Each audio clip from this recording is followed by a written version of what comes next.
This became the basis of Super Mario Maker. The tool got so good that the more we worked with it, the more we realized we could also turn it into something everyone could enjoy. With Super Mario Maker, anytime you make an edit, you can see the results right away. This instant feedback can really help your imagination run wild. Back in the day, we had to create everything by hand. To design courses, we would actually draw them one at a time onto these sheets of graph paper. We'd then hand our drawings to the programmers, who would code them into a build. While digging up these old documents, we found this. It's very precious.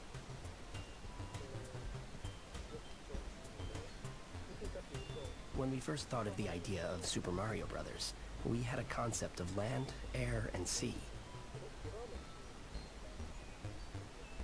See this old sketch of Mario throwing fireballs from a moving cloud? You can now do that in Super Mario Maker. You can even control where the cloud flies. In the old days, when we needed to fix or change part of the course, it would get really messy if we tried to edit the original drawing. So we'd put this see-through paper on top to make edits. A lot of things might look familiar, but you can combine various elements from the different games to create entirely new stuff. Like stacking different enemies on top of each other to make a huge tower, and then putting a bullet bill on top. You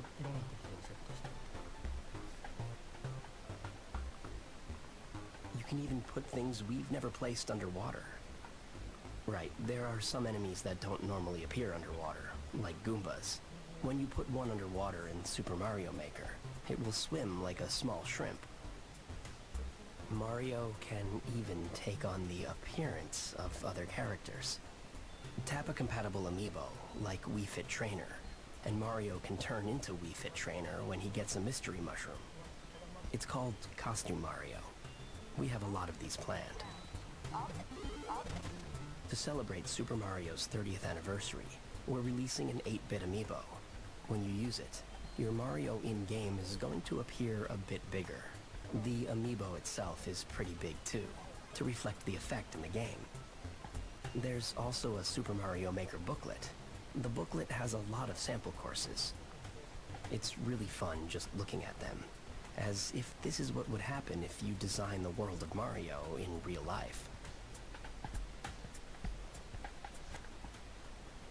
Most times, I start by making a course I want to play, which is usually like 2-1 or 2-2.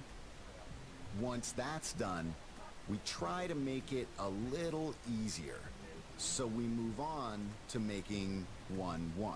It's always like that. I may come across as a mean person by saying this, but in 1-1, there's a Goomba, which is clearly an enemy, but there's also a super mushroom, and you might run when you first see it.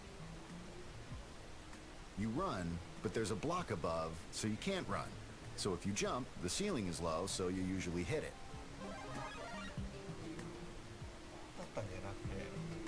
But when you do, you grow big.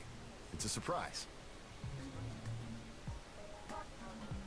There are stairs, but there are gaps.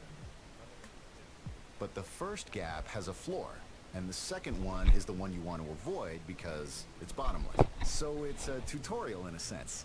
We put a lot of thought into those types of things. When playing a Mario game for the first time, it's a challenge to run and jump at the same time. New players usually fall into the first pit because they can't make the jump. But they learn from it. They usually fall into it because they can't make it. It's like game design training software. Try it if you want to get into game design.